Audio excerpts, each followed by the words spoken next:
Assalamualaikum dan salam sejahtera. Apa khabar murid-murid semua?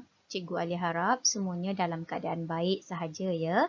Baiklah murid-murid, berjumpa lagi kita dalam video kali ini. Cikgu akan buat penerangan untuk PSP tahun 5, Unit 5, Pasu Mini. Jom kita teruskan. Pengenalan. Unit ini adalah Unit 5 iaitu Pasu Mini. Bidangnya adalah mengenal kraft tradisional iaitu tembikar. Tajuk unit ini, karya ini adalah Pasu Mini. Teknik yang akan digunakan dalam penghasilan karya nanti adalah teknik lingkaran, teknik terapan, teknik timbul dan teknik warna. Aktiviti yang akan dilakukan dalam proses menghasilkan karya ini adalah aktiviti membentuk tembikar. Murid-murid boleh rujuk buku teks halaman 38 hingga 45 untuk tajuk ini. Jom murid-murid, mari kita mulakan pembelajaran kita. Baiklah murid-murid, apa itu tembikar?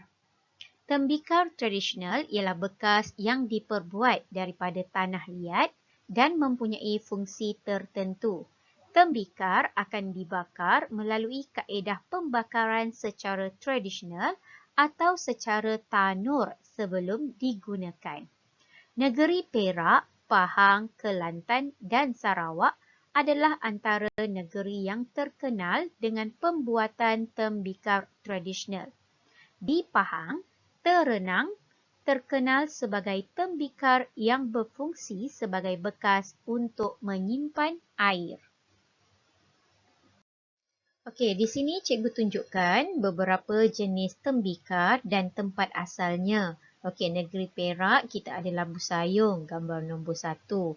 Yang gambar yang kedua tu adalah dari negeri Pahang, namanya Terenang. Yang ketiga tu negeri Kelantan, nama dia Mambung. Dan gambar yang keempat itu adalah dari negeri Sarawak yang namanya Tembikar Sarawak atau Pasu Sarawak.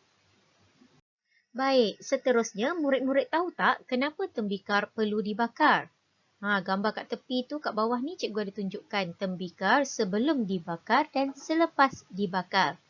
Baiklah murid-murid, sebenarnya pembakaran tembikar dilakukan agar tembikar menjadi keras, pejal dan tidak telap air.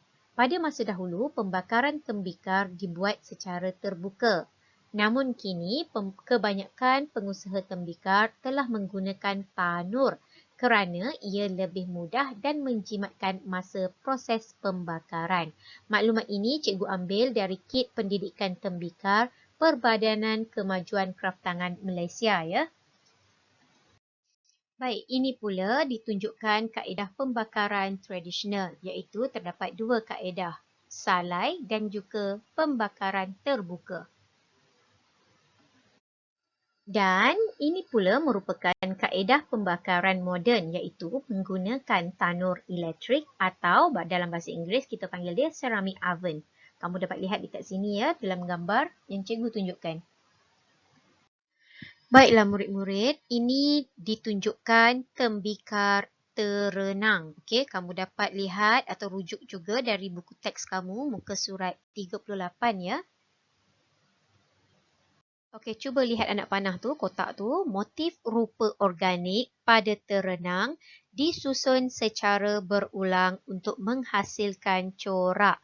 Okey, di mana ni motif rupa organik ni? Dalam kotak yang cikgu merahkan tu ya, kamu dapat lihat pada bahagian bawah leher ataupun dada dia tu dan juga pada bahagian badan dia ya. Seterusnya, lihat anak panah pada kotak yang kedua.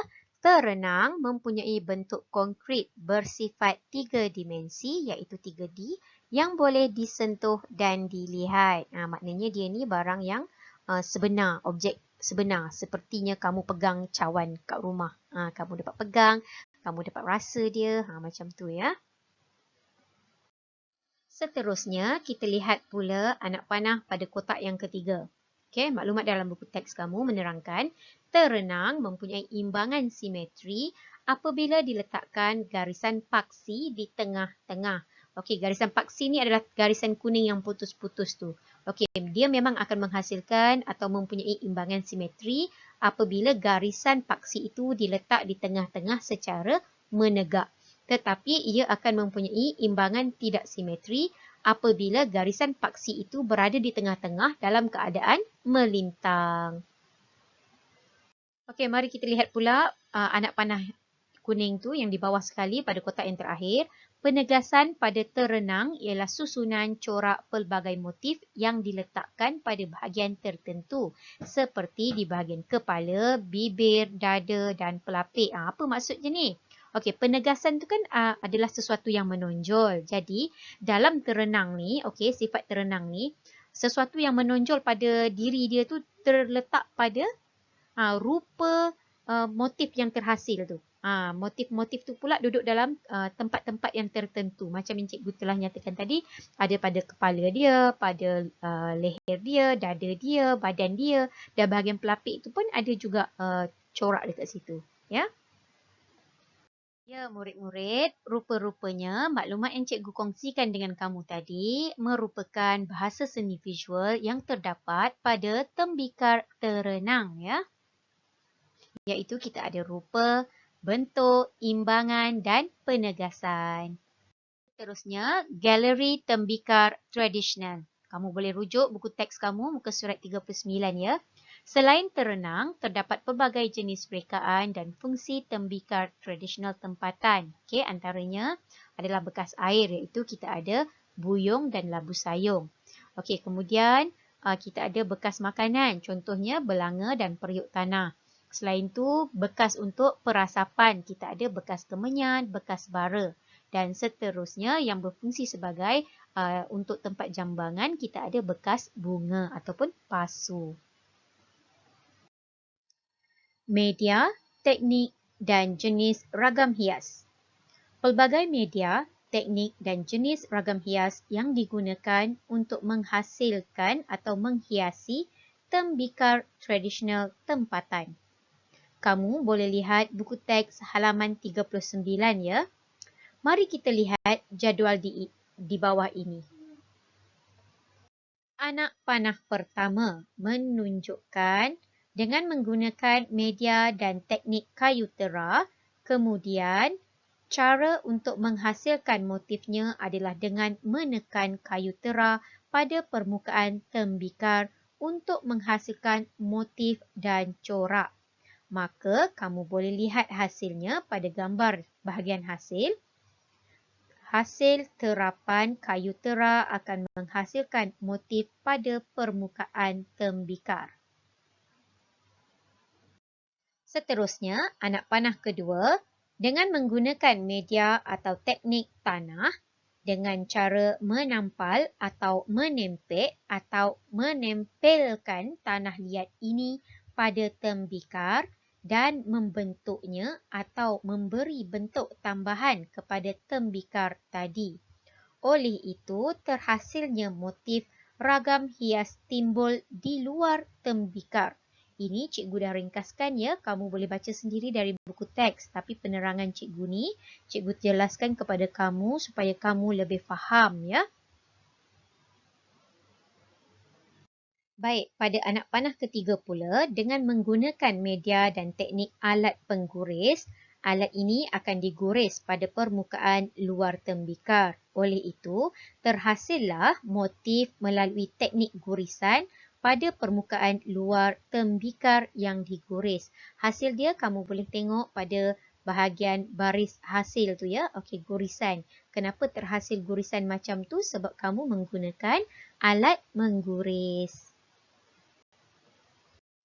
Baik, dan yang terakhir sekali pada anak panah yang keempat, dengan menggunakan media dan teknik pembakaran akan membolehkan kesan pembakaran boleh menghasilkan warna hitam pada tembikar.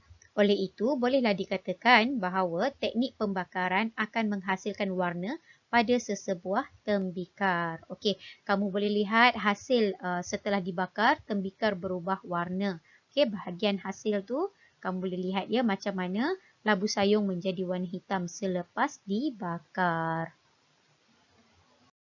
Eksplorasi tembikar. Okey, untuk bahagian ini, murid-murid boleh rujuk buku teks muka surat 40 ya. Okey, mari teroka kaedah penghasilan tembikar menggunakan teknik dan bahan berikut. Okey, di sini ditunjukkan beberapa jenis bahan, teknik dan ditunjukkan juga macam mana hasilnya setelah menggunakan bahan dan teknik yang diterangkan di sini. Okey, kita lihat bahan yang pertama iaitu dough. Dough dihasilkan dengan menggunakan tepung. Dough mudah dibentuk kerana sifatnya yang lembut. Okey, dough ni macam mana nak buat? Okey, kita gunakan tepung, air dan sedikit garam. Lepas tu kita uli dia sampai dia jadi dough. Ya, okey. Teknik yang digunakan ditunjukkan dalam buku teks kamu ni adalah teknik picitan. Okey, dia picit dengan menggunakan kedua belah tangan. Satu tangan memicit, satu tangan memegang atau membentuk dia daripada luar. Maka terhasillah seperti hasil yang kamu dapat lihat pada bahagian hujung sana ya. Okey. Seterusnya kita lihat gambar yang kedua dengan menggunakan bahan paper clay. Paper clay bertekstur seperti tanah dan mudah dibentuk. Bahan ini dibiarkan mengeras pada suhu bilik. Okey, paper clay ni dia daripada kertas dan dia ada gam dekat situ sebenarnya, tapi dia lembut macam tanah liat. Okey, kamu dia kebiasaannya berwarna putih lah ya. Sebab dia dari kertas kan. Okey. Lepas tu kertas lumat hancur Okey, lepas tu kamu boleh guna dia, dia lembut macam tanah liat. Dia tunjuk kat sini teknik yang digunakan adalah teknik lingkaran. Macam mana nak lingkaran tu? Mula-mula gentil dia bagi panjang macam keropok lekor tu. Okey, bagi panjang. Kemudian kita lingkarkan dia. Buat pusingan. Pusing sampai dia habis. Sampailah habis. Kalau habis sambung lagi sehingga habis paper clay kamu dan sehingga kamu dapat hasil yang kamu ingini, macamlah gambar yang dia tunjukkan bahagian hasil tu kan. Macam mini pasu dia buat tu. Baik, seterusnya kita lihat pula bahan yang ketiga iaitu modeling clay. Modeling clay dia macam plastisin ya. Okey, modeling clay mudah dibentuk dan diukir kerana sifatnya yang lembut. Bahan ini terdapat dalam pelbagai warna. Okey, teknik dia teknik kepingan. Macam mana nak buat teknik kepingan ni? Okey, kamu ratakan dia, picit ratakan dia dekat atas satu permukaan. Okey, boleh juga guna penggelek, hasilkan dia jadi kepingan dulu. Kemudian kita potong dia, kemudian buat beberapa kepingan, kita cantum satu sama lain dan kita picit untuk gabungkan dia, untuk kasih dia lekat satu sama lain tu. Maka dia akan menjadi hasil seperti bahagian hasil tu kamu dapat tengok ya. Okey, yang nombor 4, polimer lembut. Polimer lembut ni kita boleh cari dia dekat kedai RM2 ataupun dekat kedai buku ada. Minta je, tanya dia orang, nanti mereka akan tunjukkan polimer lembut ni. Polimer lembut bersifat lembut dan mudah mengeras pada suhu bilik. Bahan ini terdapat dalam pelbagai warna. Polimer lembut ni dia ada dua jenis. Satu yang jenis berat, dia macam modeling clay tapi dia boleh keras. Okey. Satu lagi dia memang ringan. Ringan sangat sehingga kan bila dia mengeras tu dia masih lagi boleh dipicit-picit macam kamu punya mainan squishy apalah tu. Benda tu ya. Okey. Kemudian kita gunakan teknik acuan. Maksudnya kita ambil satu acuan, kita picit polimer ni dari dalam. Okey, macam acuan dalam gambar ni dia tunjuk dia pakai gelas, okey. Kemudian polimer lembut ni duduk dalam gelas dan dia picit pakai tangan dia. Okey. Kemudian nanti bila dia dah keras barulah dia keluarkan acuan tu dari polimer tersebut.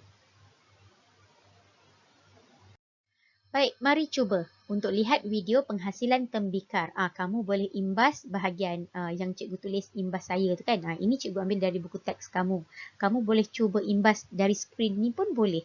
Cikgu dah tengok video dia, menarik. Rugi kalau tak tengok. Selamat mencuba ya. Teroka, motif dan ragam hias. Mari gunakan pelbagai jenis media dan teknik hiasan untuk membuat ragam hias pada permukaan tembikar. Jika murid-murid perasan, dalam penghasilan ini juga akan melibatkan bahasa seni visual yang seperti bentuk, rupa, imbangan dan penegasan ya. Okey, kita lihat dahulu bahagian kuku. Okey, dengan menggunakan atau mengaplikasikan teknik terapan, maka kesannya adalah seperti kesan huruf C yang terbalik, okey. Dan hasilnya akan kamu dapat lihat seperti bahagian kanan apabila diterapkan ke atas permukaan tembikar, okey.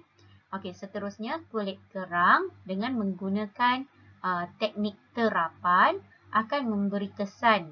Kulit kerang tu memberi kesan seperti jalinan kulit kerang tersebutlah pada permukaan kamu punya tembikar nanti.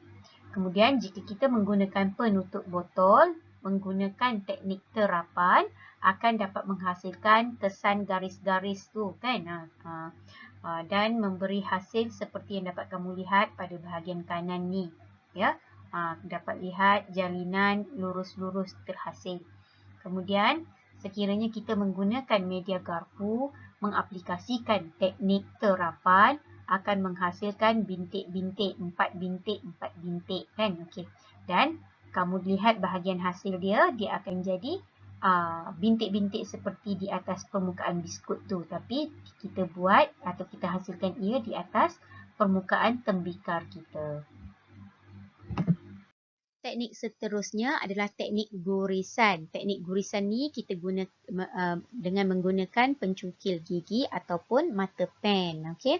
Okey, kesan yang kita dapat hasilkan apabila guna pencungkil gigi, kita boleh buat macam-macam lah sebetulnya kan. Okey.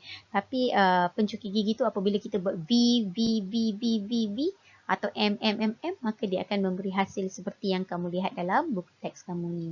Dan apabila dengan menggunakan mata pen, okey, mata pen, kemudian kita buat garisan, kesan dia macam tu, dan dia akan menghasilkan gurisan seperti yang dapat kamu lihat pada bahagian hasil dia. Okey. Ini pula teknik warna. Okey, bagaimana dengan menggunakan cat poster. Cat poster ni ikutlah warna apa yang kita nak bagi kan. Itulah kesannya tu ikut warna yang kita guna. Dan hasil dia adalah dia lebih cantik. Okey, karya kita lebih cantik dan lebih menarik dan mempunyai warna. Baik, ini pula dengan menggunakan teknik timbul. Teknik timbul ni sebetulnya kita boleh guna macam-macam media lah. Seperti yang kita tunjuk tadi tu, macam-macam media yang boleh buat tembikar tu kan. Maknanya media itu juga boleh digunakan untuk membuat teknik timbul ni. Teknik timbul ni macam mana? Kita buat dekat luar. Kemudian kita tempelkan atau kita lekatkan, kita tempelkan pada karya tembikar kita tu. Okay. Macam kamu tengok kat sini, paper clay, dia guna paper clay. Dengan teknik timbul. Okey, dia susun dekat luar paper clay tu, dia susun dekat luar karya dia tu, tembikar dia seumpama bentuk bunga dan daun. Kamu dapat tengok tak ada daun kat situ dan bunga dia buat kan. Jadi dia dapat menghasilkan seperti hasil yang kamu tengok bahagian kanan ni. Baik, seterusnya kita lihat pula alat dan bahan yang diperlukan untuk unit ini. Baik, alat dan bahan yang diperlukan adalah paper clay, cat poster, berus, pisau plastik, garpu plastik, penggelek, gelas dan penyembur pengilat. Ya. Penyembur pengilat tu kalau tak ada pun kemudian pun tak apa, tak ada masalah. Ya. Pisau plastik tu kita boleh guna, pisau lain pun boleh guna juga sebetulnya. Ya. Apa yang ada dekat rumah tu, apa yang boleh dipakai, yang boleh dimanfaatkan, kita gunalah ya untuk menggantikan alat dan bahan yang diperlukan. Jom kita lihat pula penghasilan karya. A. Perkembangan idea. Ada dua perkara kat sini. Hal yang pertama, contoh hal benda. Maksudnya daripada objek sebenar iaitu pasu. Kemudian perkara kedua adalah membuat lakaran idea. Lakaran idea ni kamu bebaslah nak buat lakaran idea yang bagaimana. Nak ikut dalam buku teks ni pun tak ada masalah ya. Maknanya di sini dari objek sebenar, hal benda kita ambil dan kita buat lakaran semula mengikut apa yang kita nak hasilkan. B. Penentuan bahan. Pilih jenis media dan teknik ragam hias yang sesuai. Okey. Teknik di sini adalah teknik lingkaran dengan menggunakan media paper clay. Ya. Okey, seterusnya ragam hias yang ada kat sini ada 3 ditunjukkan, iaitu dengan menggunakan atau mengaplikasikan teknik terapan dengan menggunakan sudu plastik, teknik timbul dengan membentuk semula paper clay dan ditempelkan atau ditempelkan di luar tembikar yang dihasilkan, Dan teknik yang ketiga adalah teknik warna, iaitu dengan mewarnakan tembikar yang dihasilkan. C. Penghasilan karya. Okey, terbahagi kepada dua ya. Okey, cikgu jelaskan dahulu bahagian yang membentuk tembikar ya. Okey, nombor 1. Uli paper clay menjadi berbola dan gelek dengan menggunakan penggelek untuk menghasilkan tapak tembikar. Kamu boleh lihat buku teks kamu muka surat 42 ya. Penggelek tu itu yang dia guna kayu yang dia pegang tu. Itu adalah penggelek. Seterusnya, yang kedua, menggunakan gelas sebagai panduan tapak tembikar yang lebih tepat. Dia dah gelek, tadi dah dapat hasil dia. Kemudian dia guna gelas, dia tekan untuk dapatkan bentuk yang sempurna bulatan. Kemudian dia guna pisau plastik dan dia potong semula untuk dapatkan bentuk yang sempurna. Seterusnya, yang ketiga, bentukkan dough mengikut panjang lingkaran yang dikehendaki. Ini yang cikgu cakap tadi, kita buat dia sampai dia jadi bentuk macam cacing tu kan, macam keropok leko tu. Keempat, guris dan sapukan air pada bahagian yang hendak diletakkan lingkaran. Kenapa kena guris? Supaya dia akan lebih melekat. Pernah tengok tak mak buat kuih seri muka? Kenapa mak guris-guris dekat pulut sebelum tuang adunan hijau? Samalah fungsi dia macam dekat sini. Kenapa perlu buat benda ni? Ya. Yang kelima pula, cantumkan lingkaran pada bahagian yang telah diguris dan disapukan air tadi. Okey, tip. Guris dan sapukan air pada bahagian yang ingin dicantumkan bagi menguatkan cantuman. Dia dah bagi tahu dah jawapan kat sini kan? Okey, seterusnya yang keenam, potong lebihan lingkaran. Buat gurisan serta sapukan air pada lingkaran yang dipotong sebelum dicantumkan. Maksudnya, air pada lingkaran yang dipotong kan. Sapu air dulu pada lingkaran yang dipotong, kemudian potong, kemudian cantumkan balik dengan yang seterusnya. Begitulah ulangi proses sehingga kamu dapat bentuk yang kamu nak. Okey, yang ketujuh, ulang langkah 3 hingga 6 sehingga mendapat bentuk dan ketinggian yang dirancang. Okey, kemudian tengok dekat sebelah tu, imbangan simetri terdapat pada bentuk tembikar yang telah siap ya. Penghasilan karya seterusnya adalah dengan membuat ragam hias. Macam mana nak buat ragam hias ini? Terdapat beberapa teknik yang terlibat. Kita tengok dulu bahagian teknik timbul. Nombor 8.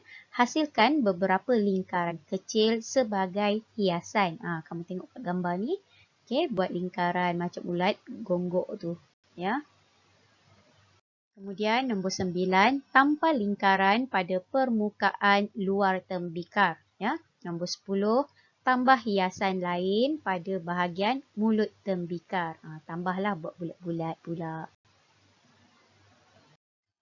Ragam hias seterusnya pula adalah teknik terapan, iaitu nombor 11, gunakan garpu untuk menghasilkan kesan terapan pada lingkaran tembikar. Kamu tekan-tekan dia kan, terap-terap dia. Kemudian yang ke-12, keringkan tembikar yang sudah dihias pada suhu bilik sebelum diwarnakan. Tips, dekorasi dibuat semasa bahan masih lembap untuk memudahkan terapan. Ini ada dalam buku teks kamu muka surat 44 ya. Seterusnya, ragam hias yang terakhir adalah teknik warna. Nombor 13, warnakan tembikar menggunakan cat poster dan biarkannya pada suhu bilik supaya tembikar kering dengan sekata. Seterusnya, penegasan terdapat pada motif yang berwarna hijau muda. Kemudian dah siap ni. Seterusnya, di kemasan karya. Sembur tembikar yang telah diwarnakan dengan penyembur pengilat untuk menampakkan kesan kilat dan mengekalkan warna. Informasi, teknik sepohan kaca digunakan untuk mengilatkan permukaan tembikar. Itu yang kalau yang tembikar yang sebenar lah ya. Okey, tengok pula awas. Berhati-hati semasa menggunakan penyembur pengilat. Okey. Tengok muka surat 15. Cuba lihat pula nombor 15. Masukkan tumbuhan kecil ke dalam pasu mini ini. Pamer dan buat apresiasi tembikar yang telah dihasilkan di hadapan kelas. Okey, ini dia letak cactus kan. Okey, tengok juga bahagian bawah tu yang ada warna biru, hijau dan merah tu. Ini adalah merupakan contoh reka bentuk lain yang ada ya. Pesanan, jangan lupa siapkan nota dan sediakan alat dan bahan yang diperlukan bagi menghasilkan karya ini nanti ya. Baiklah murid-murid, sekian sahaja video cikgu untuk kali ini. Okey, terima kasih. Jika kamu mempunyai sebarang soalan dan masalah berkaitan unit ini, sila rujuk guru PSB kelas masing-masing ya. Okey, kita jumpa lagi dalam video akan datang. Assalamualaikum. Bye-bye.